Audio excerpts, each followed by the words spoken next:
ഒരു മധ്യതിരാങ്കൂർ സെക്ഷന്റെ രുചിക്ക് വലിയ പ്രാധാന്യമുണ്ട്.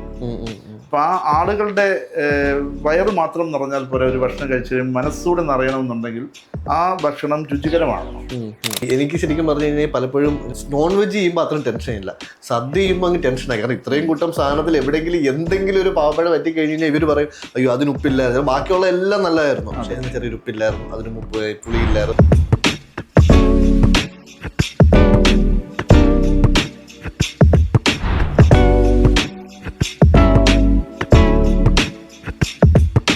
അപ്പോൾ എല്ലാവർക്കും നമസ്കാരം. ഇന്ന് നമ്മുടെ കൂടെ ഒരു ഗസ്റ്റായിട്ട് എത്തിയേക്കുന്നതെന്ന് പറഞ്ഞു കഴിഞ്ഞാൽ ആതിര കേറ്ററിങ്സ് എന്ന് പറയുന്ന കേറ്ററിങ്സിലെ പ്രശാന്ത് ചേട്ടനാണ്. അപ്പോൾ പ്രശാന്ത് ചേട്ടനെ പറയുകയാണെങ്കിൽ കഴിഞ്ഞൊരു 6-7 വർഷമായിട്ട് നമ്മുടെ കൂടെ ഹിന്ദു വെഡ്ഡിങ് സദ്യയിൽ നമ്മളിട്ട് അസോസിയേറ്റ് ചെയ്യുന്ന ഏറ്റവും കൂടുതൽ ചെയ്യുന്ന ഒരാളാണ്. അപ്പം ചേട്ടാ വെൽക്കം. നമസ്കാരം.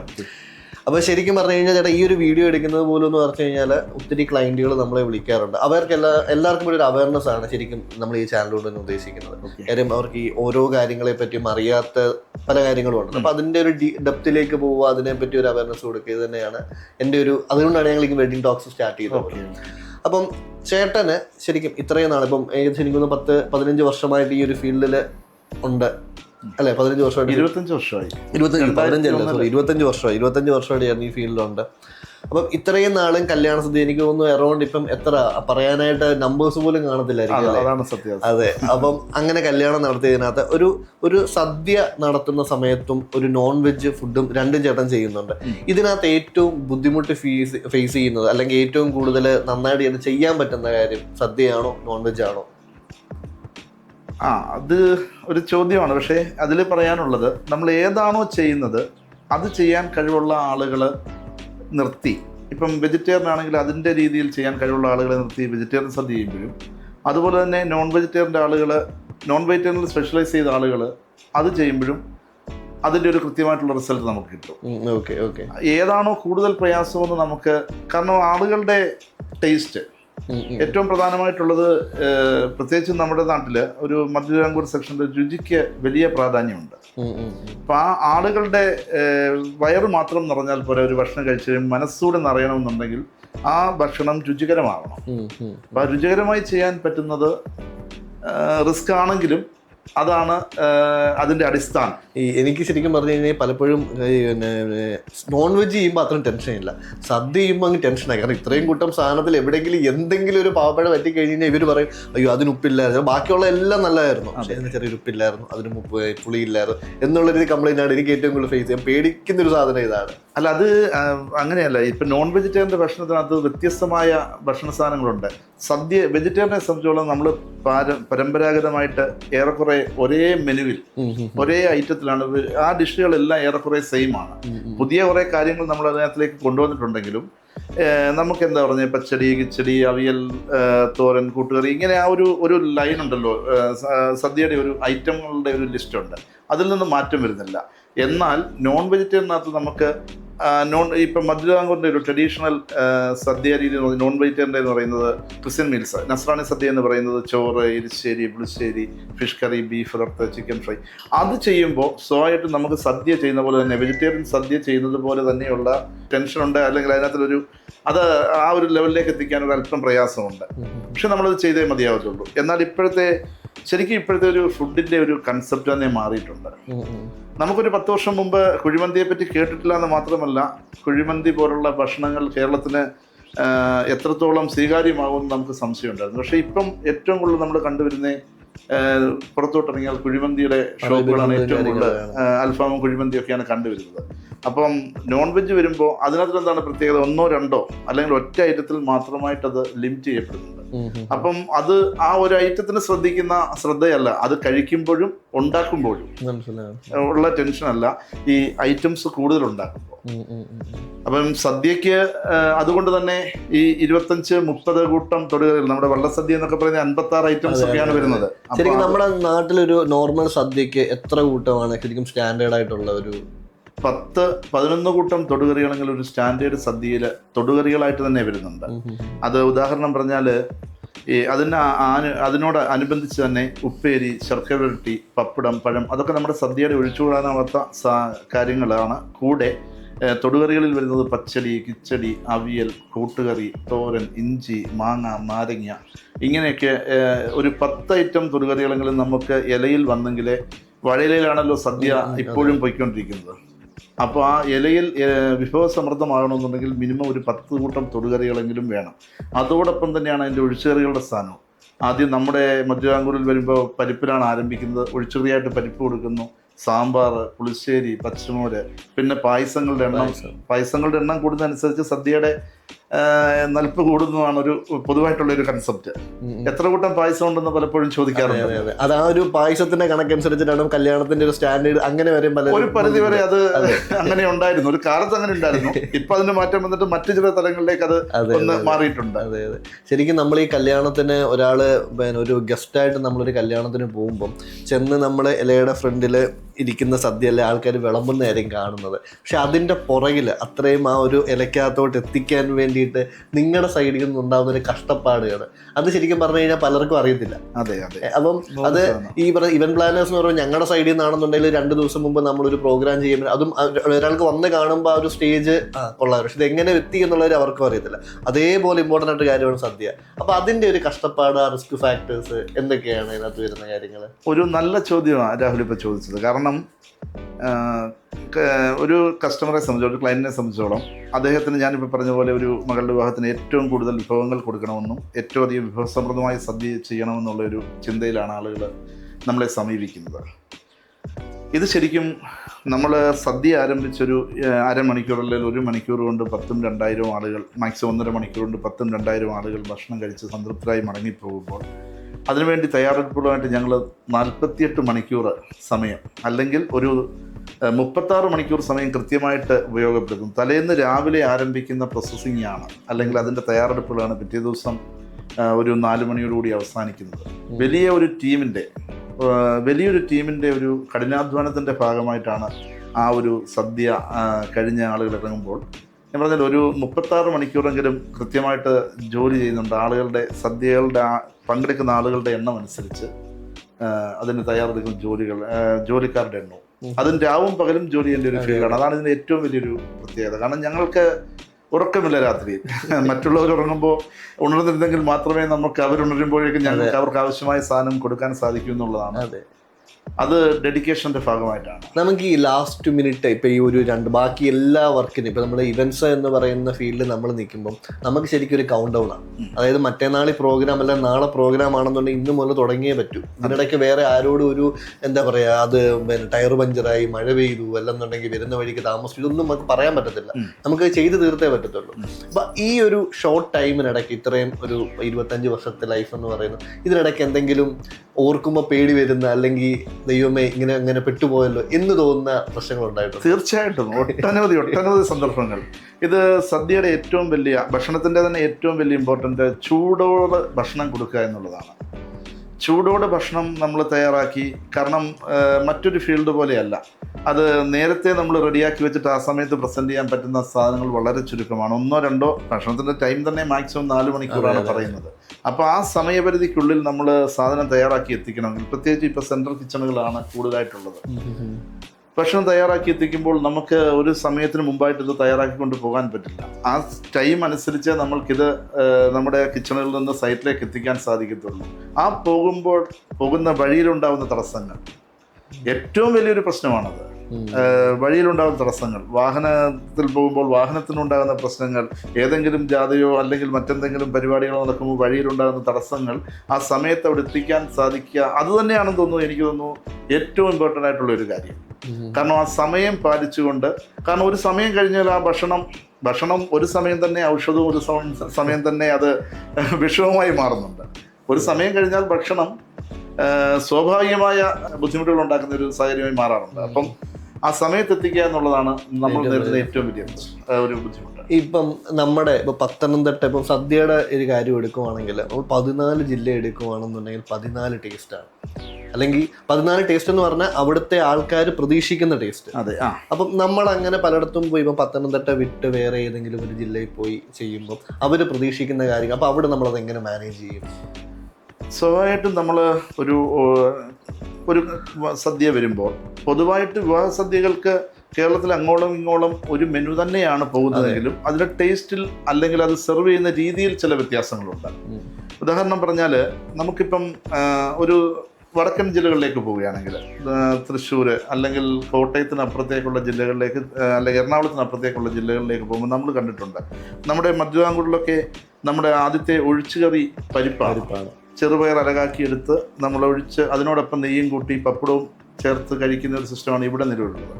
പക്ഷേ അവിടെ വടക്കൻ ജില്ലകളിലേക്ക് പോകുമ്പോൾ അവിടെ പരിപ്പുണ്ടെങ്കിൽ അത് സൈഡിൽ ഇങ്ങനെ തൊടുകറി വിളമ്പി വെക്കുന്നതാണ്. അവിടെ ആരംഭിക്കുന്നത് തന്നെ സാമ്പാറിലാണ്. അപ്പം നമ്മൾ അവിടേക്കൊക്കെ ചെല്ലുമ്പോൾ അവർ ചിലപ്പോൾ അതായിരിക്കും പ്രതീക്ഷിക്കുന്നത്. അതുപോലെ തന്നെ അവിടെ നിന്നുള്ള ആളുകൾ ഇവിടേക്ക് വരുമ്പോഴും ചിലപ്പോൾ അതായിരിക്കും അവർ പ്രതീക്ഷിക്കുക. അത് നോൺ വെജിറ്റേറിയനിലും ഉണ്ട്. കാരണം നമുക്ക് ഈ എറിശ്ശേരി എന്ന് പറയുന്ന ഒരു കറിയുണ്ട്, നോൺ വെജിൽ ഒഴിച്ചു കറി എന്ന വിഭാഗത്തിലുള്ളത്. അത് വടക്കൻ സൈഡിലേക്ക് ചെല്ലുമ്പോൾ അങ്ങനെ അവിടെ ഒരു എറിശ്ശേരി എന്ന് പറയുന്ന ഒരു ഒഴിച്ചുകറി അവിടെ ഇല്ല. പകരം ഫിഷ് മാങ്കിയോ കറി പോലുള്ള സാധനങ്ങളാണ് അവിടേക്ക് വരുന്നത്. അപ്പോൾ അവരുമായി നമ്മൾ സ്വായിട്ടും ഗസ്റ്റുമായിട്ടൊരു അതുപോലെ തന്നെ അവിടുത്തെ ഒരു രീതി ഈ ഭക്ഷണം നമുക്ക് ഇവിടെയൊക്കെ വരുമ്പോൾ അടപ്രഥമൻ അടക്കമുള്ള പായസം ഐറ്റംസ് ഏറ്റവും നമ്മളൊരു ഇടയ്ക്ക് സാമ്പാറിന് ശേഷം പരിപ്പും പപ്പടവും സാമ്പാറിനും ശേഷം നമ്മൾ അടപ്രഥമനാണ് ഇവിടെ വിളമ്പുന്നത്, നാരങ്ങാച്ചാറും കൂട്ടി. പക്ഷേ വടക്കൻ ജില്ലകളിലേക്ക് പോകുമ്പോൾ അവിടെ പുളിശ്ശേരിക്ക് ശേഷമാണ് ഏറ്റവും അവസാനം അടപ്രഥമൻ അടക്കമുള്ള. ഇലയിൽ കഴിക്കത്തില്ല, ഗ്ലാസ്സിൽ. അങ്ങനെയുണ്ട്. ഇലയിൽ ആണെങ്കിൽ പോലും അവർക്കത് ഏറ്റവും അവസാനമായിട്ടാണ് ആവശ്യമുള്ളത്. ചിലപ്പോഴൊക്കെ അത് അങ്ങനെ ആവശ്യപ്പെടാറുണ്ട്. നമ്മൾ ആ രീതിയിൽ അവിടുത്തെ കാര്യങ്ങൾ അനുസരിച്ച് നമ്മൾ അങ്ങനെ വിളമ്പാൻ തയ്യാറാകാറുണ്ട്. പക്ഷേ അത് ഒരേ സമയത്ത് തന്നെ നമ്മളിപ്പോൾ ഇവിടുത്തെ ഒരു കോട്ടയം കല്യാണം പ്ലസ് ഒരു തൃശ്ശൂർ കല്യാണം അല്ലെങ്കിൽ കോട്ടയം പ്ലസ് കോഴിക്കോട് കല്യാണം നമ്മൾ നടത്തുന്ന സമയത്ത് രണ്ട് ആൾക്കാരുടെ മിക്സ് ആയിട്ടായിരിക്കില്ല ഇരിക്കുന്നത്. തീർച്ചയായിട്ടും. അപ്പോൾ അവിടെ വരുമ്പം അതൊരു ചലഞ്ചായിട്ട് തോന്നിയിട്ടില്ലേ? അത് നമ്മൾ സൗഹാർദ്ദപരമായിരിക്കണം നമ്മുടെ സർവീസിങ്. അല്ലെങ്കിൽ ചിരിച്ചുകൊണ്ട് വിളമ്പുക എന്നൊരു സിസ്റ്റം ഉണ്ടല്ലോ. തീർച്ചയായിട്ടും അങ്ങനെ ഒരു വടക്കൻ ജില്ലയിൽ നിന്ന് വരുന്ന ഒരാളാണ്, അദ്ദേഹത്തിന് അങ്ങനെയാണ് കഴിക്കാൻ ആഗ്രഹിക്കുന്നതെങ്കിൽ അത് നമ്മൾ കൊടുക്കാൻ തയ്യാറാവണം. ഒപ്പം അദ്ദേഹത്തെ പറ്റുമെങ്കിൽ അദ്ദേഹത്തെ പറഞ്ഞ് മനസ്സിലാക്കി ഇതാണ് സാർ, അതുകൊണ്ടാണ് ഇങ്ങനെ വിളമ്പുന്നതെന്ന് പറഞ്ഞ ശേഷം അദ്ദേഹത്തിന്റെ ആവശ്യത്തിനനുസരിച്ച് നമ്മൾ അദ്ദേഹത്തെ കൊടുക്കാൻ തയ്യാറായാലും ആ പ്രശ്നത്തിന് നമ്മളായാലും ഈ ഒരു ക്ലയന്റിനോട് സംസാരിക്കുന്ന സമയത്ത് ഇതേ ഒരു അവസ്ഥ വരുമ്പോഴത്തേക്ക് അവരെ ഏറ്റവും കൂടുതൽ പഠിപ്പിക്കുന്നതെന്ന് പറഞ്ഞാൽ ഈ സദ്യയുടെ കാര്യമാണ്. കാര്യം ഈ ചില ആൾക്കാർ പറയാണ്ട് എൻഗേജ്മെന്റിന് കല്യാണം നടന്നായിരുന്നു, പക്ഷെ അവിടുന്ന് വന്നവർക്കൊന്നും ഇഷ്ടപ്പെട്ടില്ല, പക്ഷെ ഇവിടുത്തെ ആൾക്കാർ ഭയങ്കരമായിട്ട് ഇഷ്ടപ്പെട്ടു. അതെന്തോ ചെയ്യാൻ പറ്റും? അപ്പൊ അതിന് ഒരു ഉത്തരം എന്ന് പറഞ്ഞാൽ ഇതേ ഉള്ളൂ. ഓരോ സ്ഥലത്തും ഓരോ രീതിയിലുള്ള അവിടുത്തെ രീതിക്ക് അനുസരിച്ച് പറഞ്ഞ് മനസ്സിലാക്കുക എന്നുള്ളത് മാത്രമേ ഉള്ളൂ. ഇപ്പം അതിനകത്ത് തന്നെ നമുക്ക് ഇപ്പം സദ്യയിൽ തന്നെ ഒരു പ്രത്യേകതയുണ്ട്. നമുക്ക് ഈ മധ്യവാങ്കൂറിലെ ഓലൻ എന്ന് പറയുന്ന ഒരു വിഭവം അതത്ര വലിയ പ്രാധാന്യമുള്ളതല്ല ഇവിടെ അതേസമയം നമ്മൾ പപ്പാസാണ്, സ്റ്റൂ ആണ് നമ്മൾ ഓലന് പകരമായിട്ട് ഉരുളക്കിഴങ്ങ് ചേർത്തൊരു കറി എന്ന നിലയ്ക്ക് നമ്മൾ ഉപയോഗിക്കുന്നത്. പക്ഷേ ഈ ഓലനൊരു പ്രത്യേകതയുണ്ട്. ഓലന് ഉപ്പ് ചേർക്കാൻ പാടില്ല. അല്ലെ ഓലൻ്റെ പ്രിപ്പറേഷൻ രീതി എന്ന് പറഞ്ഞാൽ ഓലന് പ്രത്യേകിച്ചൊരു ടേസ്റ്റ്, അതായത് ഉപ്പ് മധുരം അങ്ങനെ ഒരു പ്രത്യേകിച്ച് നമുക്ക് എടുത്ത് പറയത്തക്ക ഒരു ടേസ്റ്റ് ഉള്ളതിൻ്റെ ഓലൻ. അതെന്തുകൊണ്ടാണ് ഓലൻ അത്രയും പ്രത്യേകത വന്നതെന്നറിയോ? ഞാൻ പറഞ്ഞല്ലോ, വടക്കൻ ജില്ലകളിലേക്ക് സാമ്പാറിനാണ് ഏറ്റവും മുന്തിയ പ്രാധാന്യം കൊടുക്കുന്നത്. ശാസ്ത്രീയമായി പറയുകയാണെങ്കിൽ സാമ്പാർ ചേർത്ത് ചോറ് കഴിച്ചു കഴിയുമ്പോൾ നാവിൻ്റെ രുചിമൂലങ്ങൾക്കൊരു വ്യത്യാസം സംഭവിക്കുന്നതെന്നാണ് പൊതുവായിട്ടൊരു ഒരു വയ്പ്. അപ്പോൾ അങ്ങനെ വരുമ്പോൾ ആ രുചിമൂലങ്ങളെ ബാലൻസ് ചെയ്യാൻ വേണ്ടിയിട്ട് ഓലൻ ഉപയോഗിക്കുകയാണെങ്കിൽ, ഉപ്പ് കരിയുമില്ലാത്ത ഓലൻ ഉപയോഗിക്കുമ്പോൾ അത് ബാലൻസ് ചെയ്യുന്നതാണ് സങ്കല്പം. പക്ഷെ ഇവിടേക്ക് വരുമ്പോൾ നമ്മൾ ഉപ്പ് ചേർത്ത് അതേ സംഭവത്തിനെ ചെറിയ വ്യത്യാസപ്പെടുത്തി പപ്പാസ് എന്ന രൂപത്തിൽ നമ്മുടെ ഇവിടെ ഇല്ലെങ്കിൽ ഉപ്പില്ലെന്ന് പറയും. അതെ ഇവിടെ നമുക്കത് വിളമ്പാൻ പറ്റത്തില്ല. അപ്പൊ പലയിടത്തും ആ ഒരു പ്രശ്നം ഫീൽ ചെയ്തിട്ടുണ്ട്. അതെ പക്ഷെ ഇവിടെ വന്ന് ഇനി ഒരാൾ ഓലൻ ആവശ്യപ്പെടുകയും നമ്മൾ അതിനകത്ത് ഉപ്പ് ചേർക്കുകയും ചെയ്താൽ, പക്ഷെ ഇപ്പൊ ചിലപ്പോഴൊക്കെ നമ്മളത് ചെയ്യേണ്ടി വരാറുണ്ട്. പക്ഷെ ഓലൻ തന്നെ മതി, പക്ഷെ ഇവിടെ നമുക്ക് ഉപ്പ് ചേർക്കുക അതുപോലെ വിളമ്പാൻ പറ്റില്ല എന്നൊരു ചെറിയ രീതിക്കെങ്കിലും നമ്മളൊരു ചെറിയ മാറ്റം വരുത്താൻ തയ്യാറാകുന്നുണ്ട്. അതെ അപ്പൊ ഓരോ നാട്ടിലെയും ഭക്ഷണത്തിന് മൊത്തത്തിൽ അവിടുത്തെ ഒരു പൊതുവായിട്ടുള്ള ജീവിത അല്ലെങ്കിൽ അവിടുത്തെ ഒരു രീതിയുമായിട്ട് സാമ്യപ്പെട്ട് തന്നെ നിൽക്കുന്നുണ്ട്. എനിക്ക് തോന്നുന്നു നമ്മുടെ ഈ 2-3 ജില്ലയിലെ ഒരു ഓർഡർ, ഫുഡ് സദ്യ വിളമ്പുമ്പോൾ ഒരു ഓർഡർ എനിക്ക് പിന്നെ സെയിം ആണ്. ബാക്കിയുള്ളിടത്തോട്ട് പോകുമ്പോൾ അങ്ങനെ ഒരു ബുദ്ധിമുട്ടും പലപ്പോഴും ഫീൽ ചെയ്യുന്നത്. അതാണ് ഞാൻ മുമ്പേ പറഞ്ഞത്. സാധാരണ ഞാൻ പറഞ്ഞല്ലോ, പരിപ്പ് അവിടെ ഒരു തൊടുകറിയായിട്ട് വിളമ്പുമ്പോൾ നമ്മളിവിടെ പരിപ്പിലാണ് ആരംഭിക്കുന്നത്. അതെ. അതുപോലെ തന്നെ മറ്റൊരു പ്രത്യേകത കൂടിയുണ്ട്. നമ്മുടെ മധ്യവാങ്കൂറിലെ അടപ്രഥമനില്ലാത്ത ഒരു സദ്യയെപ്പറ്റി നമുക്ക് ചിന്തിക്കാൻ, കല്യാണ സദ്യയെപ്പറ്റി ചിന്തിക്കാൻ പറ്റാതെ വരുമ്പോൾ തൃശ്ശൂർ അടക്കമുള്ള വടക്കൻ ജില്ലകളിലേക്ക് ഈ അടപ്രഥമന്റെ സ്ഥാനം പാറടപ്രഥമനിലേക്ക് മാറുകയാണ്. അതോടൊപ്പം തന്നെ അവിടെ എൻ്റെ അറിവ് അവിടെ ഈ അടപ്രഥമൻ എന്ന് പറയുന്നത് മറ്റു ചില ചടങ്ങുകൾക്ക് മാത്രമായിട്ട് നിജപ്പെടുത്തിയിട്ടുണ്ടെന്നും അങ്ങനെയൊക്കെയുള്ള കാര്യങ്ങൾക്കാണ് നമ്മൾ കൂടുതൽ ചിലപ്പോൾ ബുദ്ധിമുട്ട് നേരിടേണ്ടി വരുന്നത്. ഈ 3 പായസം എന്ന് പറയുമ്പോൾ എനിക്ക് തോന്നും ഈ 3 എണ്ണത്തിനും മധുരം നമ്മൾ ചേർക്കുമ്പോൾ 3 രീതിയിലാണോ ചേർക്കുന്നത്? തീർച്ചയായിട്ടും ആദ്യം 1, 2 കൂടുതൽ അല്ലേ? അത് 3 പായസത്തിന്റെ അതെന്തുകൊണ്ടാണെന്നറിയോ? നമുക്കിപ്പോ അടപ്രഥമൻ ഫസ്റ്റ് ഞാൻ പറഞ്ഞല്ലോ, നമുക്ക് സാമ്പാറിന് ശേഷം എരിയുള്ള സാമ്പാറിന് ശേഷം നമ്മളിവിടെ കഴിക്കുന്ന അടപ്രഥമനാണ്. അടപ്രഥമൻ ഒരു നോർമൽ മധുരത്തിൽ തന്നെ എടുക്കുമ്പോൾ നമ്മൾ അടപ്രഥമന് ശേഷം വിളമ്പുന്ന രണ്ടാമത്തെ പായസം, അത് സേമിയ പായസം ആയിക്കോട്ടെ അല്ലെങ്കിൽ പാൽപ്പായസം ആയിക്കോട്ടെ, അതിനോടൊപ്പം ബോളിയും കൂടി വന്നാൽ മറ്റൊന്നുകൂടിയാണ്. അപ്പം നമ്മൾ കണ്ടില്ലേ, ചായ ഒരു ലഡു കഴിച്ച ശേഷം ചായ കുടിച്ചാൽ നമുക്ക് ചായക്ക് ആ ഒരു മധുരം ഫീൽ ചെയ്തിട്ടുള്ളൂ. അപ്പം നമ്മൾ അടപ്രഥമൻ കഴിച്ച ശേഷം അതിനേക്കാൾ ഒരു അല്പം മുന്നോട്ട് മധുരം നിന്നെങ്കിൽ മാത്രമേ നമുക്ക് അതിൻ്റെ രുചി അല്ലെങ്കിൽ നാവിൽ കൃത്യമായിട്ട് ആ മധുരം കിട്ടത്തുള്ളൂ. അപ്പം 3ാമത്തെ പായസം കൂടി വരുമ്പോഴത്തേക്ക് അതിനേക്കാൾ ഒരു അതിമധുരത്തിൽ പോയെങ്കിലേ നമുക്കത് ഫീൽ ചെയ്യത്തുള്ളൂ. ഡയറക്റ്റ് ആയിട്ട് അത് കഴിക്കുന്ന ആൾക്ക് തീർച്ചയായിട്ടും അത് അതിമധുരമായിട്ട് തന്നെ തോന്നാമെങ്കിലും നമുക്ക് ആ സദ്യയുടെ രീതി അനുസരിച്ച് വരുമ്പോൾ നമുക്ക് അങ്ങനെ തന്നെ അത് ചെയ്തെങ്കിലേ നമ്മൾ ഉദ്ദേശിക്കുന്ന റിസൾട്ട് കിട്ടും. മനസ്സിലായി.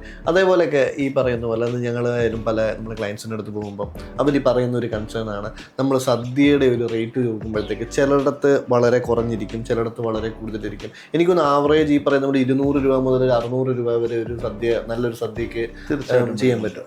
പക്ഷെ അതിൻ്റെയും താഴെ 150 രൂപയ്ക്കും 170 രൂപയ്ക്കും 160 രൂപയ്ക്കും ഇപ്പോഴും ചെയ്യുന്ന ആൾക്കാരുണ്ട്. അപ്പം അവർക്ക് എങ്ങനെയായിരിക്കും ഇത് ചെയ്യാൻ പറ്റുക? ലൈക്ക് അതിൻ്റെ ഒരു ക്വാളിറ്റി അവരെങ്ങനെ കുറയ്ക്കുന്നത്? നമുക്കൊരിക്കലും ഈ ഫുഡ് പ്രൊഡക്ഷൻ ടൈമിലുള്ള അതിന്റെ ക്വാളിറ്റിയെ പറ്റി ഒരിക്കലും ഈ കാണുന്നവർക്കോ അല്ലെങ്കിൽ ഒരു ഓർഡർ കൊടുക്കുന്നവർക്കോ അറിയത്തില്ല. എങ്ങനെയൊക്കെ ആയിരിക്കും അതിന്റെ ഒരു ക്വാളിറ്റി കുറഞ്ഞു പോകുന്നത്? റേറ്റ് കുറച്ച് സദ്യ ചെയ്യുമ്പോൾ സ്വാഭാവികമായിട്ടും ഇന്നത്തെ വില നിലവാരം നമുക്ക് സമൂഹത്തിന് മുഴുവൻ അറിയാം. 2-3 രീതിയിലാണ് റേറ്റ് കുറച്ച് സദ്യ ചെയ്യുന്നത്. ഒന്ന്, ജോലിക്കാരുടെ എണ്ണം ലിമിറ്റ് ചെയ്യുന്നു. അത് മെയിനായിട്ട് എനിക്ക് തോന്നുന്നത്, ഞാൻ പറഞ്ഞല്ലോ 2 ദിവസം ജോലി ചെയ്യുമ്പോൾ ഇന്ന് രാവിലെ കയറി നാളെ വൈകുന്നേരം ജോലി കഴിഞ്ഞിറങ്ങുന്ന ഒരു രാത്രി മുഴുവൻ ഉറക്കളച്ച് ജോലി ചെയ്തിറങ്ങുന്ന ഒരാൾക്ക് മാന്യമായ ശമ്പളം കൊടുക്കാതെ നമുക്ക് അവരെ വിടാൻ പറ്റില്ല. 1000 പേർക്ക് വരുമ്പോൾ കുറഞ്ഞത് 4000 രൂപയെങ്കിലും ഇപ്പം 3500-4000 രൂപ വരെ ഒരു ലേബറുടെ ശമ്പളം വരുന്നുണ്ട്. അതിനേക്കാളൊക്കെ ഏറ്റവും ഇമ്പോർട്ടൻ്റ് ആയിട്ട് വരുന്നത് ഇപ്പോഴത്തെ ഞങ്ങളുടെ മേഖല നേരിടുന്ന ഏറ്റവും വലിയ പ്രതിസന്ധി അതിൽ തന്നെയാണ്. കാരണം നോൺ വെജിറ്റേറിയൻ്റെ ഭക്ഷണ രംഗത്തേക്ക് ഒരുപാട് ആളുകൾ ഹോട്ടൽ മാനേജ്മെൻറ്റും മറ്റും പഠിച്ച് കടന്നു വരുമ്പോൾ വെജിറ്റേറിയൻ്റെ ട്രഡീഷണൽ സദ്യയിലേക്ക് പുതിയ ആളുകൾ കടന്നു വരുന്നില്ല എന്നുള്ളൊരു പ്രശ്നമുണ്ട്. അതൊക്കെ ഈ പരമ്പരാഗത പാചകത്തിൽ കൂടിയാണ് നമ്മളിപ്പോൾ ഇതൊക്കെ കൈകാര്യം ചെയ്തു പോകുന്നത്. അപ്പോൾ അവരുടെ ഒരു ലഭ്യത കുറവും, അപ്പോൾ ഉള്ളവരെ നമുക്ക് നന്നായി നല്ല ശമ്പളം കൊടുത്ത് നന്നായിട്ട് അവർക്ക് ആവശ്യത്തിനുള്ള റെസ്റ്റും കൊടുത്ത് തന്നെയാണ് നമ്മൾ ഈ ഒരു പ്രോഗ്രാമിലേക്ക് നമുക്ക് അവരെ ഉപയോഗിച്ചുകൊണ്ടിരിക്കുന്നത്. ഒരാൾ ചെയ്യുന്ന ടേസ്റ്റ് അല്ല മറ്റൊരാൾ ചെയ്താൽ എന്നുള്ളത്. ഏത് സെയിം ഐറ്റം ചേർക്കുന്ന ക്വാണ്ടിറ്റി ചേർത്താലും ഈ കൈപ്പുണ്യം എന്നൊരു വാക്ക് അതിന് പ്രാധാന്യമുണ്ടെന്ന് ഞാൻ വിശ്വസിക്കുന്നു. നമ്മൾ കേട്ടിട്ടുണ്ടല്ലോ കൈപ്പുണ്യമുള്ള പാചകക്കാർ എന്നൊരു നമ്മൾ കേട്ടിട്ടുള്ള ഒരു, അതിൽ ചില സത്യങ്ങളുണ്ട് കൃത്യമായ. അത് കൈപ്പുണ്യം കൂടി നമുക്ക് അനുഭവേദ്യം ആവണമെന്നുണ്ടെങ്കിൽ അവരുടെ മനസ്സുകൂടി നിറഞ്ഞു നിൽക്കണം. അപ്പം നല്ല ശമ്പളം കൊടുത്ത് നല്ല പൈസ കൊടുത്ത് അവരെ തൃപ്തിയോടുകൂടി പഴക്കി അയച്ചെങ്കിലേ നാളെ നമുക്ക് അവരുടെ റിസൾട്ട് കിട്ടത്തുള്ളൂ എന്നുള്ളതും, അവർക്ക് ആവശ്യത്തിനുള്ള റെസ്റ്റ് ത്രൂ ഔട്ട് അവരെ രാപകൽ കഷ്ടപ്പെടുത്താതെ അവർക്ക് ആവശ്യമുള്ള റെസ്റ്റിംഗ് സമയം കൊടുത്ത ശേഷം അവരെ വീണ്ടും ബാക്കിയുള്ളവർ ഹെൽപ്പേഴ്സ് സഹായിക്കുമ്പോൾ അവരുടെ ജോലി തുടങ്ങി വെച്ചാൽ അത് തീർച്ചയായിട്ടും രുചികരമാകും എന്നാണ് എൻ്റെ പ്രതീക്ഷ. അതുപോലെ ഈ റോ മെറ്റീരിയൽസിനാണെന്നുണ്ടെങ്കിൽ എനിക്ക് തോന്നുന്നു marketing first quality second quality എന്നുള്ള രീതിയിൽ നമ്മുടെ ചോദ്യം മെയിനായിട്ട് അതിന്റെ റേറ്റിനെ പറ്റിയായിരുന്നു. ആ റേറ്റ് കുറഞ്ഞതിന്റെ കാര്യം ഞാൻ പറഞ്ഞിരുന്നത്. അപ്പോൾ അത് കഴിഞ്ഞിട്ട് നമുക്ക് ഇതിലേക്ക് പോകാം. അപ്പോൾ അതിൽ റേറ്റ് കുറച്ച് ചെയ്യുമ്പോൾ സ്വാഭാവികമായിട്ടും ഇതിന്റെ ക്വാണ്ടിറ്റിയിൽ അവർക്ക് വിട്ടുവീഴ്ച ചെയ്യേണ്ടി വരും. ക്വാളിറ്റിയിൽ വിട്ടുവീഴ്ച ചെയ്യാതെ അത് റേറ്റ് കുറയ്ക്കാനേ പറ്റത്തില്ല എന്നുള്ളതൊരു സത്യമാണ്. പിന്നെ അത് ബാലൻസ് ചെയ്ത് പോകുന്ന ഇപ്പം ആദ്യം രാഹുൽ ചോദിച്ചു, ഈ ക്വാളിറ്റി ഉള്ള മെറ്റീരിയൽസ് അത് കസ്റ്റമർ കാണുന്നില്ല, ശരിയാണ്. പക്ഷേ അവിടെ വിളമ്പി വെക്കുന്ന സമയം തൃപ്തികരമായി അവർക്ക് തൃപ്തികരമായ ഒരു ഭക്ഷണം, അതായത് സംതൃപ്തമായ അളവ്, അതൊരു പ്രധാനപ്പെട്ട ഘടകമാണ്. കാരണം നമുക്കിപ്പം നോൺ വെജിറ്റേറിയൻ്റെ ഐറ്റം പോലെ ഒരു ലെഗ് പീസ് അല്ലെങ്കിൽ ഒരു ഫിഷ് പീസ്, ഒരു ഫിഷ് കറിയുടെ ഒരു പീസ് അങ്ങനെ ചെയ്യുകയല്ല നമുക്ക് വെജിറ്റേറിയൻ വരും. എല്ലാം സ്പൂണിൽ അളന്ന് എടുക്കുന്ന ഒരു ക്വാണ്ടിറ്റിയാണല്ലോ. അതിനെ ഒന്ന് ബാലൻസ് വിളമ്പിക്കുന്ന ആളുകളെ കൊണ്ട് അതൊന്ന് ബാലൻസ് ചെയ്യാൻ ചിലപ്പോൾ 1000 പേർക്ക് നമ്മൾ കൊടുക്കേണ്ട ഭക്ഷണം ഒരു 800 പേർക്ക് ഉണ്ടാക്കിയ ചിലപ്പോൾ 1000 പേർക്ക് കൊടുത്തു തീർക്കുന്ന സാഹചര്യങ്ങളുണ്ട്. അതെ അതെ അതെ. അതിനുശേഷം ചിലപ്പോൾ ആ 1000 പേരുടെ കഴിക്കുമ്പോൾ അവിടെ ഭക്ഷണം തീരുകയും ചെയ്യും. ചിലപ്പോൾ അത് തന്നെ അഡ്ജസ്റ്റ് ചെയ്തുള്ള വിളമ്പായിരിക്കാം എനിക്ക് തോന്നുന്നത്. അപ്പോൾ അങ്ങനെ വരുമ്പോൾ അതിൻ്റെ ക്വാണ്ടിറ്റി കുറയുമ്പോൾ അവിടെ ലേബർ കുറയുന്നു. അതുപോലെ തന്നെ എടുക്കുന്ന സാധനങ്ങളുടെ ഇപ്പം പഴമായിക്കോട്ടെ അല്ലെങ്കിൽ അങ്ങനെ എല്ലാത്തിലും അത് വാഴയിലയിൽ തന്നെ കൃത്യമായിട്ട് ഒരിക്കലും നമുക്ക് പറയാം ഈ 1000 പേരുടെ സദ്യയാണെന്ന് വെച്ചു, 1000 വാഴയില എടുത്താൽ ഒരിക്കലും നമുക്ക് 1000 പേർക്ക് സദ്യക്ക് കൊടുക്കാൻ പറ്റില്ല. 1300 1400 എടുത്താൽ, കാരണം കൊണ്ടുവരുമ്പോൾ തന്നെ പൊട്ടുന്നില്ല ഒരു സൈഡാണെങ്കിൽ തുടയ്ക്കുമ്പോൾ വിളമ്പുമ്പോൾ അങ്ങനെ പല പ്രാവശ്യം ഇലയ്ക്ക് ഡാമേജ് സംഭവിക്കാൻ സാധ്യതയുണ്ട്. അപ്പം നമ്മളൊരു 1400 പേർക്ക് 1500 ഇല എടുത്തെങ്കിൽ മാത്രമേ നമുക്ക് കൃത്യമായിട്ട് 1000 പേർക്കുള്ള അതേസമയം 1000 പേർക്ക് വരുമ്പോൾ നമ്മളെന്താണ് കണ്ടുവരുന്നത്, റേറ്റ് കുറയുന്നിടത്ത് കുറേ കഴിയുമ്പോൾ പ്ലാസ്റ്റിക് ഇലകൾ ഇപ്പോഴും ഉപയോഗിക്കേണ്ടതായിട്ട് വരുന്നുണ്ട്. അതുപോലെ തന്നെ പഴത്തിൻ്റെ 1 കിലോ പഴത്തേൽ നമുക്ക് 12 എണ്ണം എടുക്കാം, 1 കിലോ പഴത്തേൽ നമുക്ക് 6 എണ്ണം കിട്ടുന്നതുകൊണ്ട്. അപ്പം അതെല്ലാം ഒരു ഘടകമാണല്ലോ. പിന്നെ ഈ ക്വാണ്ടിറ്റി ഇതെല്ലാം ബാലൻസ് ചെയ്യാൻ കോംപ്രമൈസ് ചെയ്യാൻ തയ്യാറാണെങ്കിൽ റേറ്റിൽ കുറയ്ക്കാൻ സാധിക്കും. പക്ഷേ ഞങ്ങളെയൊക്കെ സംബന്ധിച്ചോളം നമുക്ക് ആ ഒരു ഞാൻ പറഞ്ഞില്ല 25 വർഷം കൊണ്ട് നിൽക്കുന്ന ഒരു ഫീൽഡിൽ നിൽക്കുന്ന ഒരാളെന്ന് നിൽക്കും ഞങ്ങൾക്കും ക്രൂവിനും അങ്ങനെ അത് സാധിക്കാറില്ല. അതേപോലെയൊക്കെ നമ്മുടെ സർവീസും വളരെ ഇമ്പോർട്ടൻറ്റ്. സർവീസ് ബോയ്സും ഒരു ലൈനിൽ ഇത്ര പേര് വേണമെന്നുള്ള കാര്യം, സൂപ്പർവൈസേഴ്സ് അതും നമുക്ക് വളരെ ഇമ്പോർട്ടൻ്റ് ആയിട്ടുള്ള കാര്യം, ഏറ്റവും പ്രധാനപ്പെട്ട കാര്യമാണ്. കാരണം എത്ര രുചികരമായി ഭക്ഷണം ഉണ്ടാക്കി വെച്ചാലും അത് കൃത്യമായ സമയത്ത് അവർക്ക് വിളമ്പി എത്തിക്കുക എന്നുള്ളത് ഒരു പ്രധാനപ്പെട്ട ഘടകമാണ്. കാരണം നമ്മുടെ ഇവിടുത്തെ രീതിക്കനുസരിച്ച് ഒരു ചോറ്, ഒരു പരിപ്പ്, ഒരു നെയ്യ്, അങ്ങനെയാണ് ഒരു ഓർഡറിലാണ് ഒരാളുടെ മുന്നിലേക്ക് നമുക്ക് ഭക്ഷണമായിട്ട് കടന്നു തരേണ്ടത്. ഈ 3 പേര് കൃത്യമായിട്ട് അതുപോലെ തന്നെ ഓപ്പോസിറ്റ് ഇരിക്കുന്നിടത്തും അതുപോലെ തന്നെ 3 പേര് ഒന്നിച്ച് ഒരുപോലെ കടന്നു ചെല്ലുകയും നീളം കൂടിയ ലൈനുകളുണ്ട്. വലിയ ഓഡിറ്റോറിയങ്ങളിൽ ലൈനുകൾ നീളം കൂടുമ്പോൾ ഒരിക്കലും ഒരു ബേസൻ ചോറിൽ നമുക്ക് അവിടെ ഈ ഒരറ്റം മുതൽ അങ്ങേയറ്റം വരെ നമുക്ക് എത്തിക്കാൻ സാധിക്കത്തില്ല. അവിടേക്ക് അവരെ സപ്പോർട്ട് ചെയ്യാനായിട്ടുള്ള സ്റ്റാഫ് വേറെ. എന്ന് വെച്ചാൽ ഒരു ലൈനിൽ 2 സെറ്റിൻ്റെ ഒരു ലൈനിലൊക്കെ ഒരു 6-7 പേര് നിന്ന് കൃത്യമായിട്ട് വിളമ്പി കൊടുത്തെങ്കിൽ ആ സമയത്ത് അവർക്ക് കൃത്യമായിട്ട് ഭക്ഷണം കിട്ടത്തുള്ളൂ. അല്ല എങ്കിൽ എന്താണ് സംഭവിക്കുക, പരിപ്പ് കഴിഞ്ഞ ശേഷം അവർ കാത്തിരിക്കേണ്ടി വരും, അടുത്ത ഒരു ഐറ്റം വരാൻ വേണ്ടി കാത്തിരിക്കുന്ന ഒരു സാഹചര്യങ്ങൾ. അത് ഭക്ഷണം കഴിക്കുന്നവരുടെ ആ ഒരു ബുദ്ധിമുട്ടുണ്ടാക്കുന്ന ഒരു സംഭവം തന്നെയാണ്. അത് കൃത്യമായി ആ വിളമ്പുകാർ എണ്ണം സർവീസിംഗ് സ്റ്റാഫിനാണ്, അതും പ്രൊഫഷണൽ ആയിട്ടുള്ള ആരെങ്കിലും അന്ന് വിളിച്ചുകൊണ്ട് വന്നാൽ എന്താണ് ചെയ്യുക എന്നുള്ളത് നമുക്ക് ഊഹിക്കാൻ പറ്റില്ല. കൃത്യമായിട്ട് എക്സ്പീരിയൻസ്ഡ് ആയിട്ടുള്ള സ്റ്റാഫ് ഏറ്റവും ഇമ്പോർട്ടൻ്റ് ആണ്. അതിന് അവരുടെ എണ്ണം, വിളമ്പുകാർ എണ്ണം ഏറ്റവും പ്രധാനപ്പെട്ട ഒരു ഘടകം തന്നെ. ഇപ്പം ചേട്ടാ, ഇപ്പം എനിക്ക് തോന്നുന്നു ചേട്ടനെ ഡയറക്റ്റ് ക്ലയൻസും വിളിക്കാറുണ്ട്, ഇവന്റ് കമ്പനീസും വിളിക്കാറുണ്ട്. അപ്പം അങ്ങനെ വിളിക്കുമ്പം ചേട്ടന് പിന്നെ ഇതൊരു സദ്യ ചെയ്യുന്ന സമയത്ത് അവിടെ ഒരു ഇവന്റ് മാനേജേഴ്സും കൂടെ ഉള്ളതിൻ്റെ ഇമ്പോർട്ടൻസ് എന്താണ് ഫീൽ ചെയ്തിട്ടുള്ളത്? അല്ലെങ്കിൽ ചേട്ടന് അവിടെ തോന്നിയിട്ടുള്ള ഒരു കംഫർട്ടായിട്ട് തോന്നിയിട്ടുള്ള കാര്യങ്ങൾ എന്താണ്, ബുദ്ധിമുട്ടായിട്ട് തോന്നിയിട്ടുള്ള കാര്യങ്ങൾ എന്തൊക്കെയാണ്? യെസ്, അതായത് ഇവന്റ് മാനേജ്മെന്റ് ടീം ഉണ്ടെങ്കിൽ ഒരു സദ്യക്ക് അവരുടെ സാന്നിധ്യം ഉണ്ടെങ്കിൽ ഞങ്ങൾക്ക് ഏറ്റവും സഹായകരമായിട്ട് തോന്നിയിട്ടുള്ള ടൈമിംഗ് പാലിക്കുക. ഇപ്പോൾ സ്റ്റേജിലെ കാര്യങ്ങൾ അവിടെ നടക്കുന്ന സമയത്ത് തന്നെ ഇവിടെ കൃത്യമായിട്ട് എപ്പോഴാണ് നമുക്ക് സദ്യ ആരംഭിക്കേണ്ടത്, അവിടുത്തെ ആളുകളുടെ എണ്ണം, അതിനെപ്പറ്റിയുള്ള ടൈമിങ്. അതുപോലെ ഒരിക്കലും ഇപ്പോൾ 1000 പേരുടെ സദ്യ ഒരേപോലെ ഒരു സമയത്ത് തന്നെ 1000 പേരെ നമുക്ക് ഒരുപോലെ ഒറ്റ സമയത്ത് അക്കോമഡേറ്റ് ചെയ്യാൻ പറ്റുന്ന ഓഡിറ്റോറിയങ്ങൾ വളരെ ചുരുക്കമാണ്. ഒരു പന്തി, അതാണല്ലോ സദ്യയുടെ വാക്ക്, ഒരു പന്തി സദ്യ നടക്കുമ്പോൾ തന്നെ മറ്റുള്ളവരെ അവരെ സമാധാനിപ്പിച്ച് അവർക്ക് വേണ്ടുന്ന സഹായങ്ങൾ ചെയ്തു കൊടുക്കാനും അതോടൊപ്പം തന്നെ നമ്മളുമായിട്ട് എത്ര പേർക്കുള്ള സീറ്റിംഗ് കപ്പാസിറ്റിയാണ് അതനുസരിച്ച് ആളുകളെ ഇവിടേക്ക് ഡയറക്റ്റ് ചെയ്ത് വിടാനും ഒക്കെ ഇവന്റ് മാനേജ്മെന്റ് സഹായം നമുക്ക് വളരെ ഇമ്പോർട്ടൻ്റ് ആയിട്ട് തോന്നിയിട്ടുണ്ട്. ക്രൗഡ് മാനേജ്മെന്റ് എന്നാണ് അതിൻ്റെ കൃത്യമായിട്ടുള്ള വാക്ക് അത് തന്നെയാണ്. ക്രൗഡ് മാനേജ്മെന്റിന് ഏറ്റവും സഹായകരമായിട്ട് തോന്നിയിട്ടുണ്ട് ഇവന്റ് മാനേജ്മെന്റ്. പിന്നെ ഇവന്റ് മാനേജ്മെന്റിന്റെ മറ്റൊരു അഡ്വാൻറ്റേജ് എന്താണെന്ന് ചോദിച്ചാൽ കൃത്യമായിട്ടുള്ളൊരു അഡ്വൈസ് കസ്റ്റമർക്ക് കൊടുക്കാൻ സാധിക്കും. അതായത് പല ആളുകളെ കാണുകയും പല സ്ഥലങ്ങളിൽ വർക്ക് ചെയ്യുകയും ചെയ്യുന്ന ഒരു ഇവന്റ് മാനേജ്മെന്റ് ടീമിന് അവർക്ക് കൃത്യമായിട്ട് കാര്യങ്ങൾ മനസ്സിലാക്കാൻ സാധിക്കും. പ്രത്യേകിച്ച് ഇപ്പം നമ്മുടെ പുറത്തു നിന്നൊക്കെ വരുന്ന പേരൻസിന് അവർക്ക് കൃത്യമായിട്ടുള്ള ഒരു ടീമിനെ കണ്ടെത്താൻ ഇവന്റ് മാനേജ്മെന്റ് വലിയ രീതിയിൽ സഹായകരമാകുന്നുണ്ട്. എന്നാൽ ഇതൊക്കെയാണെങ്കിലും എനിക്ക് പറയാനുള്ളത്, ഏത് ഇവന്റ് മാനേജ്മെന്റ് ഡയറക്റ്റ് ചെയ്താലും ആ കസ്റ്റമർക്ക് സാധിക്കുമെങ്കിൽ ഇവർ ഒരു തവണ പോയി ആ ഭക്ഷണം ഒന്ന് നോക്കി അവരുടെ സർവീസിങ്ങിൻ്റെ രീതി അതൊന്ന് എക്സ്പീരിയൻസ് ചെയ്ത ശേഷമാണെങ്കിൽ ആ പ്രോഗ്രാമിന് ടെൻഷൻ കൂടാതെ അവർക്ക് നിൽക്കാൻ സാധിക്കും എന്നുള്ളതാണ്. കാരണം എല്ലാ സൈഡിലും ഉണ്ടല്ലോ, എല്ലാ സൈഡിലും അവരവരുടെ താല്പര്യങ്ങൾക്കനുസരിച്ച് പ്രവർത്തിക്കുന്നുണ്ട്. അപ്പോൾ അതുകൊണ്ട് കൃത്യമായിട്ടുള്ള അഡ്വൈസ് കൊടുത്താൽ പോലും അത് അവർക്കൂടെ ഒന്ന് അനുഭവം ചെയ്യാൽ പിന്നെ ടെൻഷൻ കൂടാതെ അവർക്ക് ആ കല്യാണത്തിൻ്റെ ചടങ്ങുകളുമായിട്ട് അതിൽ സംബന്ധിച്ചുകൊണ്ട് നിൽക്കാൻ സാധിക്കും. ഇപ്പം ചേട്ടൻ പറഞ്ഞ പോലെയൊക്കെ തന്നെ നമ്മളിപ്പം വെളിയിൽ നിന്നൊക്കെ ആൾക്കാർ പലരും സദ്യ നല്ല സദ്യ ആരാണ്, അല്ലെങ്കിൽ എവിടെ നല്ല ഫുഡ് ഉണ്ടാക്കുന്നുണ്ട്, ആരാണ് കൊടുക്കുന്നത് എന്നുള്ള ശ്രദ്ധിക്കാറുണ്ട്. ചിലപ്പോൾ ഗൂഗിളിൽ നിന്ന് കിട്ടുമായിരിക്കും, അല്ല സോഷ്യൽ മീഡിയയിൽ കാണാൻ ചിലപ്പോൾ ഒരു വീഡിയോ നോക്കിയായിരിക്കും ചിലപ്പോൾ അവരെ അളക്കുന്നത്.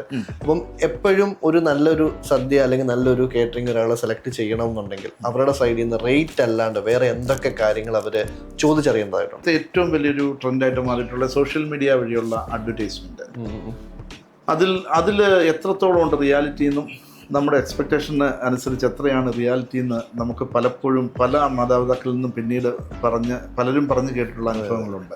കാരണം സോഷ്യൽ മീഡിയ ചിത്രങ്ങൾ, പല സൈറ്റുകളിൽ നിന്നുള്ള ചിത്രങ്ങൾ ഡൗൺലോഡ് ചെയ്ത് അത് സ്വന്തമായിട്ട് പ്രദർശിപ്പിക്കുകയും അതിൽ കൂടി വീഡിയോസും റീൽസും ഒക്കെ ഇട്ടുകൊണ്ട് ഏതെങ്കിലും ഒന്നോ രണ്ടോ നമുക്ക് കാണുന്നൊന്നും ആയിരിക്കില്ല, ചിലപ്പോൾ ശരിയായിരിക്കാം, പക്ഷേ ബഹുഭൂരിപക്ഷവും അതൊരു എത്രത്തോളം റിയാലിറ്റിയുമായിട്ട് അതിന് ബന്ധമുണ്ടെന്നുള്ളത് നമുക്കൊന്ന് ശരിക്കും പരിശോധിക്കേണ്ടതായിട്ട് തന്നെയുണ്ട്. അപ്പോൾ അതിനെന്താണ് ചെയ്യാൻ പറ്റുകയെന്ന് ചോദിച്ചാൽ, തീർച്ചയായിട്ടും ഞാൻ ആദ്യം പറഞ്ഞ പോലെ തന്നെ കൃത്യമായിട്ടൊരു അഡ്വൈസ് കൊടുക്കുന്ന ഒരു ടീമിനോടൊപ്പം പോയി അവരുടെ ഒരു പ്രോഗ്രാം ഒന്ന് അറ്റൻഡ് ചെയ്ത ശേഷം, ഒരു തവണയെങ്കിലും അവരുടെ പ്രോഗ്രാം അറ്റൻഡ് ചെയ്യുക, അവരുടെ കിച്ചൺ ഒന്ന് വിസിറ്റ് ചെയ്യുക, അല്ലെങ്കിൽ അവരുടെ സ്റ്റാഫിൻ്റെ സ്ട്രെങ്ത് ഒന്ന് മനസ്സിലാക്കുക, അവരുടെ എക്സ്പീരിയൻസിനെ കുറിച്ചൊന്ന് ധാരണയുണ്ടാകുക, സർവീസിനെ പറ്റി ഒന്ന് മനസ്സിലാക്കുകയൊക്കെ ചെയ്താൽ അത് ആ കല്യാണത്തിൻ്റെ സദ്യ മനോഹരമായിട്ടും മംഗളകരമായിട്ടും തീർക്കാൻ സാധിക്കും. ഇപ്പം അതുപോലൊക്കെ നമുക്കിപ്പോൾ പലരും ചില ഡയറക്റ്റ് വിളിക്കാറുണ്ട്, സദ്യക്ക് വേണ്ടിയിട്ട് വിളിക്കാറുണ്ട്. അപ്പം ഡയറക്റ്റ് വിളിച്ച് റേറ്റ് പറഞ്ഞ് ഇപ്പം തന്നെ നമ്മളെ തന്നെ വിളിക്കുമ്പോൾ ഞങ്ങൾ പറയും ഇന്ന കേറ്റേഴ്സ് ഉണ്ടെന്ന് പറയുമ്പോഴത്തേക്ക് എനിക്ക് ശരി ഞാൻ ഡയറക്റ്റ് അങ്ങ് വിളിച്ചോളാം എന്നുള്ള രീതിയിൽ ചിലപ്പോൾ ഡയറക്റ്റ് വിളിക്കാറുണ്ട്. അല്ല അവർ ഫുഡ് കഴിച്ചത് വെച്ചിട്ട് അവർ വിളിക്കാറുണ്ട്. അപ്പോൾ അങ്ങനെ ഡയറക്റ്റ് ബുക്ക് ചെയ്യുമ്പോൾ അവിടെ ഒരു ഇവന്റ് പ്ലാനറോട് ഉണ്ടെങ്കിൽ നല്ലത് എന്ന് എപ്പോഴെങ്കിലും ചേട്ടന് തോന്നിയിട്ടുണ്ടോ? തീർച്ചയായിട്ടും ഒരു ഇവന്റ് പ്ലാനറെ സംബന്ധിച്ചോളം ഞങ്ങൾക്ക് സദ്യ സെക്ഷൻ നമ്മൾ കൈകാര്യം ചെയ്യുമ്പോൾ നമുക്ക് സദ്യയിൽ മാത്രം ശ്രദ്ധ കേന്ദ്രീകരിച്ചാൽ മതി. അവിടെ ബാക്കിയുള്ള എല്ലാ കാര്യങ്ങളും, അതായത് വെൽക്കം ഡ്രിങ്ക്സിൽ ഒരാൾ വന്നിറങ്ങുമ്പോൾ വെൽക്കം ഡ്രിങ്ക്സ് തൊട്ട് സ്നാക്സ് മുതൽ അവരെ സ്വീകരിച്ചകത്തിരുത്തി കല്യാണത്തിന്റെ ചടങ്ങുകൾ ഒക്കെ പങ്കെടുത്ത ശേഷം സദ്യാലയം തുറന്നു കൊടുക്കുമ്പോഴുള്ള ആ ഒരു ചടങ്ങുകൾ മുഴുവനായിട്ടും ക്രൗഡ് മാനേജ്മെന്റ് കൃത്യമായിട്ട് ഒരു ഇവന്റ് കോർഡിനേറ്റർ ഉണ്ടെങ്കിൽ അവരത് കൈകാര്യം ചെയ്യും. പക്ഷെ ഇല്ല എങ്കിൽ ഇതിന്റെ എല്ലാം പുറകെ കേറ്ററിംഗുകാർ പോകേണ്ട ഒരു സാഹചര്യമുണ്ട്. അത് ശരിക്കും പറഞ്ഞാൽ അതൊരു കുറച്ചൊക്കെ ബുദ്ധിമുട്ടോ അല്ലെങ്കിൽ പ്രശ്നം ഉണ്ടാകുന്നുണ്ട്. എന്നാൽ ഒരു ഇവന്റ് കോർഡിനേറ്റർ ഉണ്ടെങ്കിൽ തീർച്ചയായിട്ടും ഇത്തരം കാര്യങ്ങൾക്ക് ഞങ്ങൾക്ക് കൂടി, അത് കല്യാണം നടത്തുന്ന കസ്റ്റമർക്ക് മാത്രമല്ല, മാതാപിതാക്കൾക്ക് മാത്രമല്ല, എല്ലാ ഡിപ്പാർട്ട്മെന്റിനും അത് വലിയ സഹായകരമായിട്ട് മാറും. ശരിക്കും ഈ കഴിഞ്ഞൊരു 5-10 വർഷമായിട്ടാണ് ഇങ്ങനൊരു എന്താ പറയുക കൂടുതലും ഈവൻ വെഡിങ് പ്ലാനേഴ്സ് ചെയ്യുന്നു അല്ലെങ്കിൽ അവരോട് അസോസിയേറ്റ് ചെയ്യുന്നു എന്നുള്ള രീതിയിൽ കൂടുതലും നാട്ടിൽ കാണാൻ തുടങ്ങിയേക്കുന്നത്. അപ്പോൾ ഇതിന് മുമ്പുള്ളതും ഇപ്പോഴും വെച്ച് നോക്കുമ്പോൾ അങ്ങനെ ഒരു പ്രശ്നം തീർച്ചയായിട്ടും. ഇത് ആദ്യം തുടങ്ങിയ സമയത്തൊക്കെ ശരിക്കും പറഞ്ഞാൽ ഒരു ഇവന്റ് കോർഡിനേറ്റർ എന്ന് പറഞ്ഞിട്ട് നമുക്ക് നേരത്തെയൊക്കെ പത്തനംതിട്ടയിൽ ഒന്നും അധികം ആളുകളില്ലായിരുന്നു. എറണാകുളത്ത് നിന്നോ അല്ലെങ്കിൽ മറ്റു സ്ഥലങ്ങളിൽ നിന്നോ വന്നിട്ട് ജസ്റ്റ് ഒരു വിസിറ്റിംഗ് കാർഡിൻ്റെയും ഒരു ലാപ്ടോപ്പിൻ്റെയും പുറകെ വന്ന് ഒരു ഓർഡർ എടുത്ത ശേഷം അവർക്ക് ഏറ്റവും കുറഞ്ഞ റേറ്റിൽ മാർക്കറ്റിൽ, ഞാൻ പറഞ്ഞല്ലോ അതിൻ്റെ ക്വാളിറ്റിക്കും അനുസരിച്ച് റേറ്റ് ഏത് രീതിയിൽ ചെയ്യാൻ സാധിക്കും. അപ്പം അങ്ങനെ തെറ്റായ അഡ്വൈസുകളിൽ പോയി ബുദ്ധിമുട്ടായ ഒരുപാട് വിവാഹങ്ങൾ നമ്മൾ കണ്ടിട്ടുണ്ട്. പക്ഷെ അതിൽ നിന്ന് മാറി വെന്യൂവിനെ പോലൊക്കെയുള്ള ടീമുകൾ, രാഹുലിനെ പോലുള്ള ആളുകളൊക്കെ ഇതിലേക്ക് കടന്നു വന്നപ്പോൾ കൃത്യമായിട്ടൊരു അഡ്വൈസ് കൊടുക്കുക, അതിൻ്റെ ഗുണങ്ങളും ദോഷങ്ങളും അവരെ പറഞ്ഞ് മനസ്സിലാക്കുവാൻ നിങ്ങൾക്ക് സാധിക്കുന്നുള്ളതാണ് ഞങ്ങൾക്ക് നിങ്ങൾ ചെയ്ത ഏറ്റവും വലിയ സഹായം. അതെനിക്ക് തോന്നുന്നു പല കല്യാണത്തിനും ഞങ്ങൾ തന്നെ പല ആൾക്കാരെ കഴിക്കാൻ വേണ്ടിയിട്ട് വിടാറുണ്ട്, ഡയറക്റ്റ് മീറ്റിംഗ് ചെയ്യാറുണ്ട്. യെസ്, അത് അനുഭവിച്ച് തന്നെ മനസ്സിലാക്കുക എന്നുള്ളൊരു നിങ്ങളുടെ അത് എത്ര കണ്ട് പ്രശംസിച്ചാൽ മതിയാവില്ല. കാരണം നിങ്ങൾ കൃത്യമായിട്ട് മനസ്സിലാക്കാൻ കസ്റ്റമർക്ക് കൂടി ഒരു അവസരം കൊടുത്തിട്ടാണ്. മറ്റ് പല ഇവന്റ് ടീമുകളും അതിനുള്ള സാധ്യത കൊടുക്കുന്നില്ല. ഞങ്ങൾ ചെയ്തുതരാമെന്ന് പറഞ്ഞിട്ട് അവരെ ഏറ്റവും ലോക്കൽ കിട്ടുന്ന ഏതെങ്കിലും ഒരു ടീമിനെ സമീപിക്കുകയും അത് ഏറ്റവും എല്ലാവരും അല്ല, ഒരു ചില ആളുകളെങ്കിലും അതെ എല്ലാത്തിലും ഉണ്ട് എന്ന് പറയുന്നവർ തന്നെ അങ്ങനെ പോവുകയും ചെയ്യുന്ന ചില സാഹചര്യങ്ങളുണ്ട്. പക്ഷെ നിങ്ങളെപ്പോഴൊക്കെയുള്ള വിശ്വാസ്യതയുള്ള ഒരു സ്ഥാപനങ്ങളിലേക്ക് വരുമ്പോൾ തീർച്ചയായിട്ടും അത് കസ്റ്റമർക്ക് കൂടുതൽ സപ്പോർട്ടാണ്, സഹായകരമാണെന്നാണ് എനിക്ക് ആവശ്യം. അപ്പം ശരിക്കും അതേപോലെ തന്നെ നമ്മൾ പലപ്പോഴും ഞങ്ങൾ ഫേസ് ചെയ്യുന്ന ഒരു പ്രശ്നം എന്ന് പറഞ്ഞു കഴിഞ്ഞാൽ പോലും ഒരു കല്യാണത്തിന് അവരിപ്പം എത്ര ലക്ഷം രൂപയുടെ ഒരു പ്രോഗ്രാം ആയിക്കോട്ടെ, എല്ലാ കാര്യങ്ങളും നമ്മൾ ബ്രഹ്മാണ്ഡ സ്റ്റേജും ബാക്കിയുള്ള കാര്യങ്ങളും ഡാൻസും പാട്ടും ഗാനമേളയൊക്കെ ചെയ്തെന്ന് പറഞ്ഞു കഴിഞ്ഞാലും പക്ഷെ അവസാനം ഫുഡിന് എന്തെങ്കിലും ഒരു ചെറിയൊരു പ്രശ്നം ഉണ്ടെങ്കിൽ മൊത്തത്തിൽ അവരെ അങ്ങനെ എന്താ പറയുക എല്ലാം അങ്ങ് മോശമായി പോയി എന്ന് പറയുന്ന ഒരു സെറ്റ് ഓഫ് ആൾക്കാരും ഉണ്ട്. അതെ അതെ. അങ്ങനെ ഒരു അല്ല, അത് അവരുടെ കുറ്റമല്ല, അത് ഇതിൻ്റെ ശരിയായ ഒരു ഭാഗമാണ്. കാരണം ഒരു വിവാഹത്തെ സംബന്ധിച്ചിടത്തോളം നമ്മൾ രാഹുൽ പറഞ്ഞതുപോലെ തന്നെ ബ്രഹ്മാണ്ഡമായ സ്റ്റേജ്, അല്ലെങ്കിൽ വലിയ കളർഫുള്ളായിട്ടുള്ള മറ്റ് കാഴ്ചകൾ, ഇതെല്ലാം അവർക്ക് കണ്ണിന് കുളിർമ നൽകുന്നു, മനസ്സിന് കുളിർമ നൽകുമ്പോൾ അവരുടെ ശരീരത്തിന്, അവർക്ക് ഏറ്റവും വരുന്ന ആളുകൾക്ക് അനുഭവേദ്യമാകുന്നത് ആ ഭക്ഷണമാണ്. കാരണം നമുക്കറിയാം അത് ശ്രദ്ധിക്കേണ്ട ഒരു കാര്യം തന്നെയാണ്. കാരണം ഒരു വിവാഹത്തിന് നമ്മൾ പങ്കെടുക്കുമ്പോൾ, ക്ഷണിക്കപ്പെടുമ്പോൾ പല കാര്യങ്ങൾ മാറ്റിവെച്ചിട്ടാണ് ആ ഒരു കല്യാണത്തിലേക്ക് നമ്മളൊക്കെ ചെന്നത്.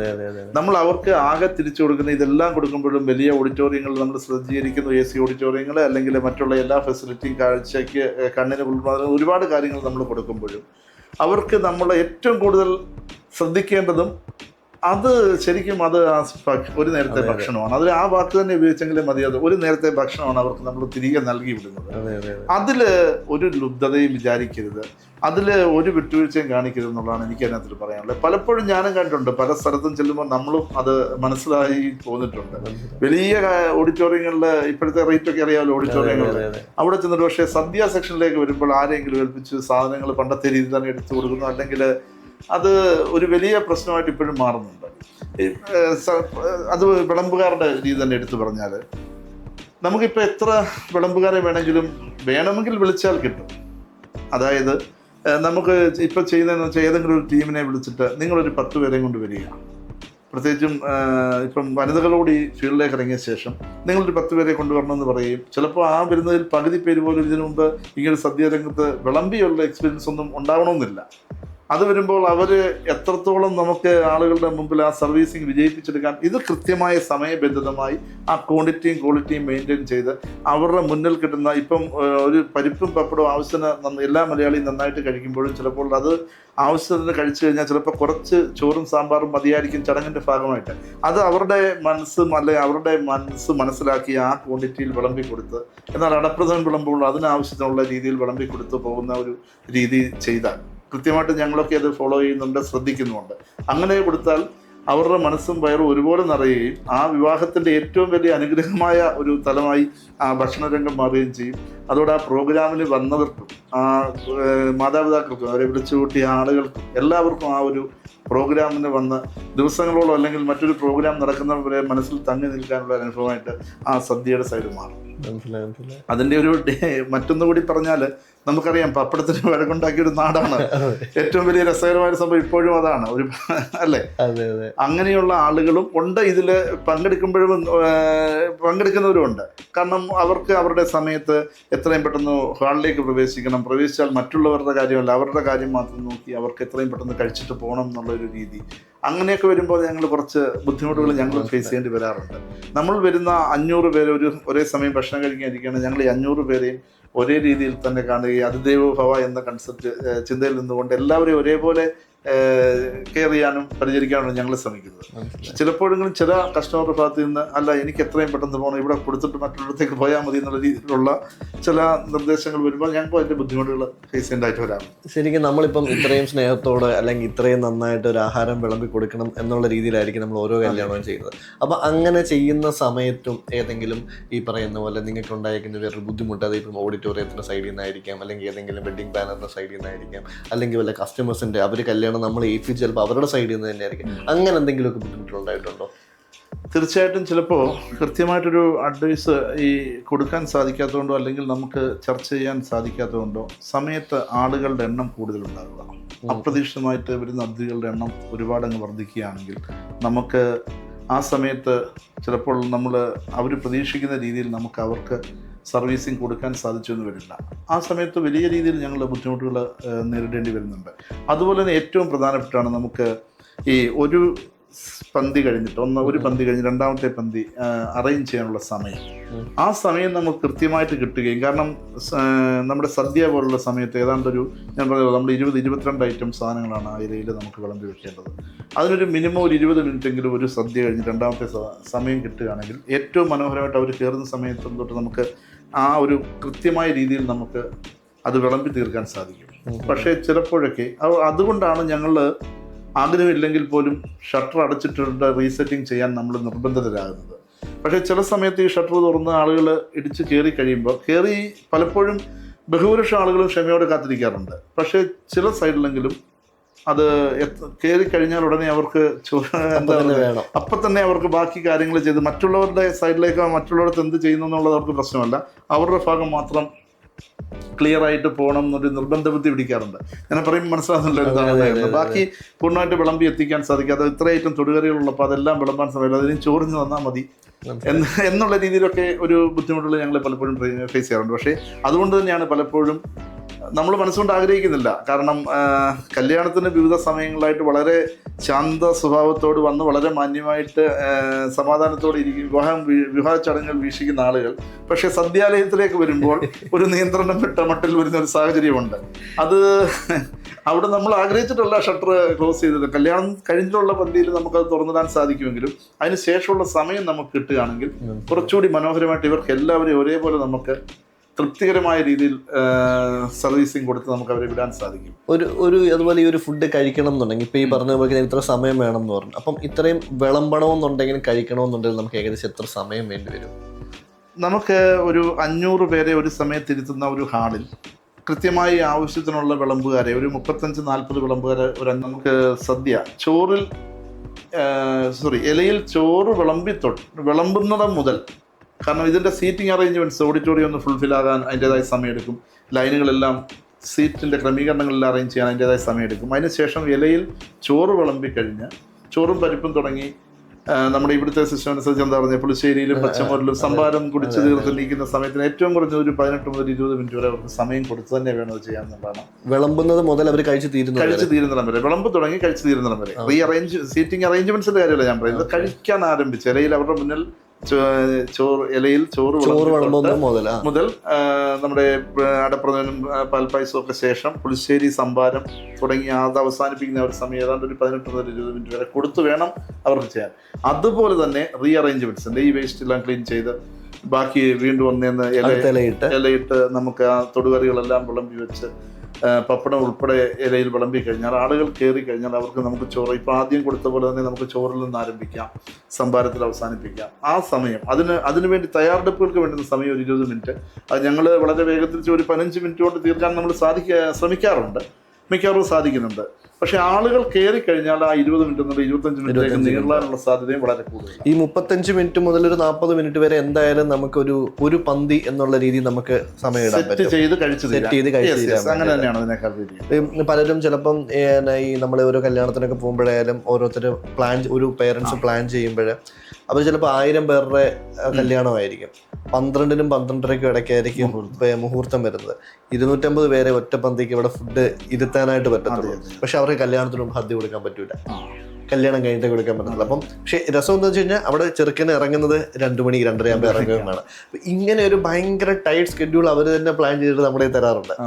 അപ്പൊ അതിനെ ഒന്ന് മാറ്റി ഈ നമ്മളുടെ രീതിക്ക് ആക്കിയെടുക്കാൻ ഞാൻ ഫേസ് ചെയ്യുന്നൊരു വലിയൊരു പ്രശ്നമാണ്. അങ്ങനെ ഒരു പ്രശ്നം ചേട്ടന് വന്നിട്ടുണ്ടോ? അത് നമ്മൾ എണ്ണം കൂടുതൽ 5000-4000 സീറ്റൊക്കെ വരുന്ന കല്യാണത്തിന് ഇത്ര വലിയ ഓഡിറ്റോറിയം ആണെങ്കിലും 4000-നൊക്കെ മുകളിൽ വരുന്ന കാര്യങ്ങൾക്ക് നമ്മൾക്ക് അങ്ങനെ സംഭവിച്ചിട്ടുണ്ട്. പക്ഷേ അവിടെ എത്ര തന്നെ നമ്മളത് എന്താ പറഞ്ഞ് മറ്റൊരു നെഗറ്റീവുകൾ പറഞ്ഞാലും ചില സമയങ്ങളിൽ ഇതിന് ബുഫേ സർവീസിങ് സഹായകരമാണ്. കാരണം കഴിക്കുന്നവർക്ക് വേണ്ടി കാത്തു നിൽക്കാതെ ഭക്ഷണം കഴിച്ചു പോകാൻ അവർക്ക് സഹായകരമാകുന്നുണ്ട്. വെജിറ്റേറിയനകത്ത് അത് പൊതുവെ ആപ്ലിക്കബിൾ അല്ല എങ്കിൽ ചില സ്ഥലങ്ങളിൽ നമുക്കത് ചെയ്ത് വിജയകരമായിട്ട് തന്നെ പൂർത്തീകരിച്ചിട്ടുണ്ട്. നമ്മുടെ അടുത്ത് തന്നെ ഒരു വിഭാഗത്തിന് നമ്മൾ 5000 പേര് പങ്കെടുത്തിട്ട് കല്യാണത്തിന് 1000 പേര് ഒരു സമയത്തിരുത്തി അവിടെ 3 പന്തി നടത്തി ഒരു 1000 പേര് 1200 പേര് നമുക്ക് ബുഫേയിലും മഞ്ഞുമായിട്ട് തന്നെ കഴിച്ചു പോയി. ചില പ്രത്യേക പ്ലേറ്റുകളും കാര്യങ്ങളും ഒക്കെ നമ്മുടെ കയ്യിലുണ്ട്. അപ്പൊ അത് വെച്ചിട്ട് കൊടുത്തപ്പോൾ ബുഫേ ഒരു ബുദ്ധിമുട്ടും കൂടാതെ ആൾക്കാർ അത് കഴിച്ചു പോയി.